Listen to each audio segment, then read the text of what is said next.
Netcasts you love. From people you trust. This is Twit. iJustine is here, Justine Ezarik, who we love and has been a long-time part of the Twit family, even though you'd never know it. I'm so excited. I miss you guys. I'm definitely need to come to visit. I'm going to make a special trip up. Now let's talk. I know you have some agenda with her and everything, Lamar, and you guys have done videos together and stuff like that. But I just want to ask a couple of questions for people who know Justine. But I think for a lot of us, Justine appeared out of nowhere. It's like all of a sudden, iJustine, and iJustine is everywhere, on Twitter, on Facebook, on YouTube, just everywhere. But it didn't, you're not an overnight success. You had to work your way up. How did you get your start?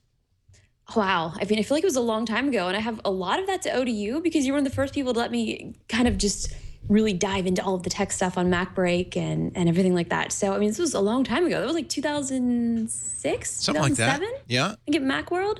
Yeah, it was before YouTube. It was. I think that's when I first just started posting stuff on YouTube. Yeah. So... yeah, so it's definitely a long time ago. So when did you carefully cultivate this career of yours, or did it just happen? It really did just sort of happen, but I mean, now it's definitely a lot more work to keep everything updated. I have like 4 channels. I think I post almost 20 videos a week at times. Wow. So, and I'm the only person editing and shooting all of this stuff. So it's really hard to do anything else, but you make a pretty good living now doing what you're doing. It is, but I mean, it is a full-time job. Like, people just think that a lot of us YouTubers, and Lamar knows because he did Veda, doing this stuff every single day is a lot of work, but it's something that I think a lot of us really enjoy doing. So it's a fun job. Yeah. And I see you now on Spike. I see you all over the place. I mean, you're everywhere.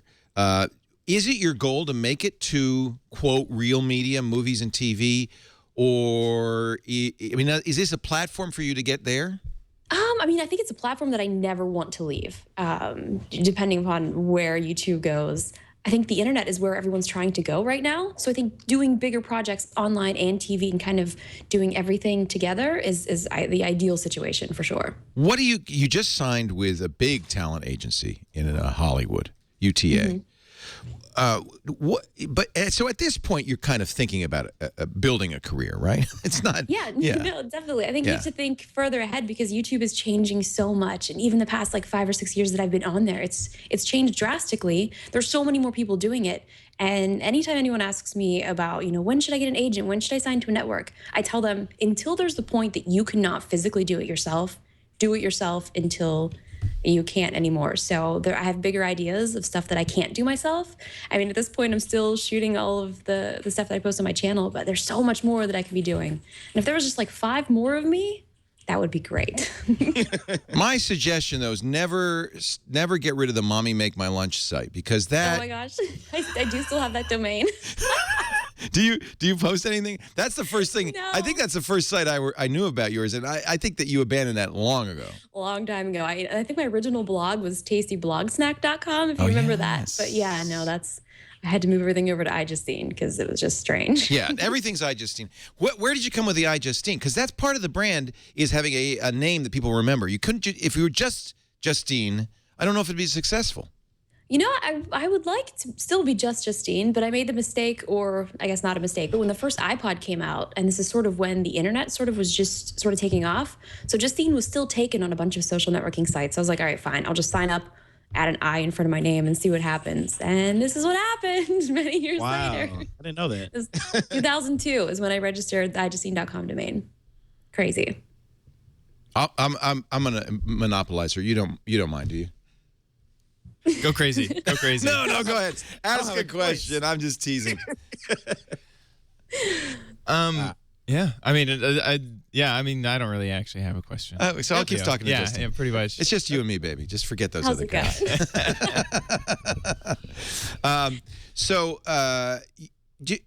What did you study in college? Multimedia. So you did kind of study this. I did, yeah. So I knew I was doing something, and I started originally posting videos just to do freelance work and mostly to show people, hey, look, I know how to edit. Granted, I'm editing myself, and then more people started watching and asking for more videos, and I started posting, and again, it's like 6-7 years later. It's crazy.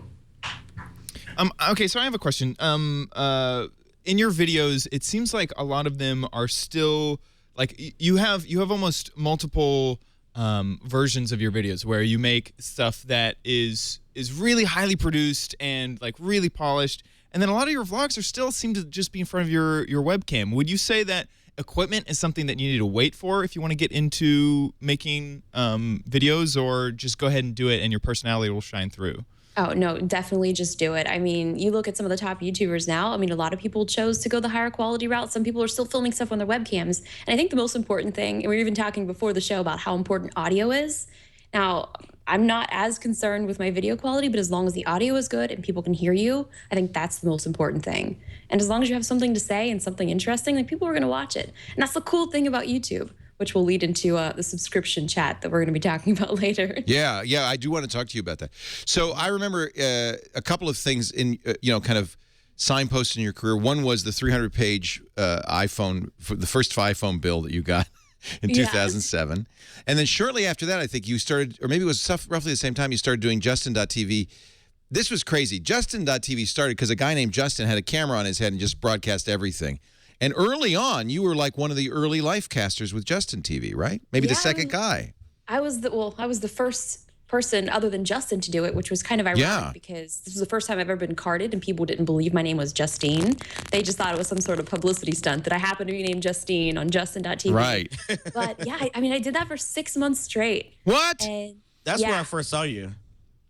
I didn't know anything about YouTube, but that's when I first saw you doing this. I remember Justine.tv. I was addicted to watching those. Just this guy walking around and watching his life. It was really disturbing. So I'm glad you came along because I got to see another perspective. So it was really interesting. Yeah. So Justin Kahn, who created Justine.tv, Justine.tv has gone on as something completely different. Really, it's like Ustream. It's a streaming site. Right. We use it. And they've even started a great service called Twitch, which is only for video game streaming. Is amazing. Brilliant. Yeah, it's insane how much everything has changed. And video games on YouTube is huge. I mean, some of the most viewed content and partners are people just playing video games. Right. It's insane. Did you, in those early days, how did your family and friends react to this? First of all, nobody's ever done this before. Not just life casting, but just being an internet it girl in general. You were the first. Yeah. How did they react? My parents were okay with it because they kind of grew up with me filming things all the time. So they were not surprised. I mean, I was editing from VCR to VCR when I was super young. So really? Like, AB editing? Yes. Like I was just recording and shooting stuff onto the other VCR. It was crazy. But my parents, they were fine. They think it's great because they would see where I was at all times. So you're really living out this is your path. This was going to be your path from age 5. Yeah, very, very young. Isn't that interesting? But if YouTube hadn't come along, I don't know what you'd be a news person on Channel 8. Yeah, I can always read a teleprompter. Fantastic. That's no good though. This is so much better. You get to be creative. You get to do your thing. You get to be yourself. Yeah, it's so fun. I know my friends didn't like it. I remember getting all these comments. They're like, "We vote so-and-so off your show." I'm like, "You can't vote him off my show. First of all, this isn't a show. This is my life, and this is my friend." At some point did friends say, no more, take the camera off of me? Yeah, my best friend moved out, so really? Like, okay, this is time for this to stop. Wow. Last questions for Justine before we let her go, because we don't need to keep her through the whole show. The poor woman's got Mother's Day. What are you doing for Mother's Day, Justine? You're making a nice... My mom's across the country, so I don't even get to see her. Well, we wanted Justine to talk about her AOL venture before she left. So wearable tech. What is this all about? Yeah, no, I'm excited because I partnered up with AOL, and it's interesting because AOL is completely taking a whole nother shift. They're doing video big time, aren't they? They are, and so I went to their new fronts in New York, and I saw a bunch of their new shows, and they look really good. And the one that we're shooting now is mine. It's called Hardwired, and it's all about wearable technology, and I'm such a huge fan of wearable tech. So when they decided to do a show, I was like, this is perfect. So it'll be on, I think in the next couple weeks, we're going to have our first episode out. So right now there's just some behind the scenes content of making the show. And yeah, it's really fun. And I know we're talking about YouTube, but there's such a whole other audience that we sometimes get so pigeonholed into YouTube, How does AOL expect people to consume this? On the web? They're actually going to have a YouTube channel as well. And then they will have it on their channel. And then I'm going to be posting stuff on my channel that's kind of the same show, but sort of different segments and different pieces to link back so that they can see the full thing. And is there an AOL video app? For iPhone or for Android? Yeah. You know what? That's a good question. I'm not sure. I feel like they probably have one. There's an AOL On app. I would think that they would use the AOL On app maybe for distributing this. Yeah, definitely. Because it's all the AOL On originals. Because that's how I'd want to watch it. Yeah. Well, I'm sure it'll be on there. Hopefully. Yeah, I'm on the subway. And I got my iPhone, and I just watch a little bit of the video on the way into work, something like that. So tell us real quick a little bit. Why wearable technology? Obviously we know why. It's amazing. But did you pitch them, or did they pitch you on that? I came in and they were like, so if we were to do a tech show, what would you want to do? And I came in, I had like my Jawbone fuel band, I had another Nike watch and this and this. And then I said, well, how about something with like wearable tech? And they're like, it's perfect. This is great. And then we started shooting the next week. So it was easy as that. And where do you shoot it? We're shooting everywhere. So we shot in San Jose last week. We've been doing most in LA, and I know we're heading out to Boston and back to New York. So we have some big plans for it. Is it shot like a real TV show? It sounds like it is, and it's super high quality, and all the people that they have on it are just absolute perfectionists. So in a day of shooting for one video, I think, wow, I could have shot 20 videos today for my channel.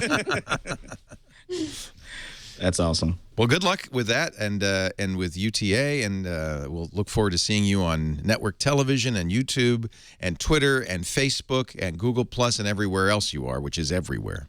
Yeah, definitely. I'll have to hit you up, and I will come and visit you guys for sure. Yeah, we'd love to see you, give you a little tour of this small town operation. You know, it's nothing like what you're used to, but anytime. I mean, I'm shooting in my studio right now. It's a white wall, so that's all I've got. Thanks, Justine. It's great to see you again. Thanks for coming on. Justine Ezarik, iJustine.com. You can find out all about everything.